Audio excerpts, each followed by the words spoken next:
اليوم فرنسا تقر وتعترف بأنها جزء من المشكل، فما كان منها إلا أن تعترف بمسؤوليتها عن النزاع القائم بين المغرب والجزائر على الصحراء المغربية. فاليوم يأتي ماكرون صاغرا مطأطئا رأسه ليعترف بمغربية الصحراء، وهذا كان جلي وواقعي لما قام المغرب بقطع العلاقات الدبلوماسية.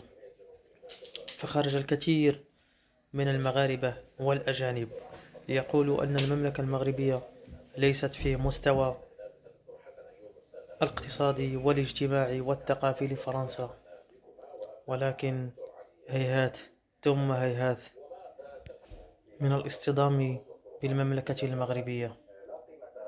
واليوم يأتي ماكرون كما تقدمنا قادما ومعه حزمة من الاستثمارات بالمملكة المغربية، ولهذا نقول أن الحق يؤخذ ولا يعطى.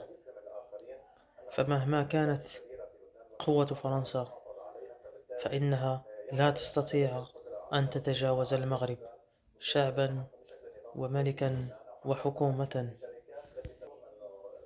فرغم الضغوطات الجزائرية على الحكومة الفرنسية إلا أنها استجابت وتخوفت وخسرت من المقاطعة المغربية، ولهذا وجب القول والثبات على المواقف الداعمة والقوية للصحراء المغربية، ولا نخشى كيد كائد مهما كان حجمه وانتماؤه، وتبقى كما كانت وستبقى الصحراء مغربية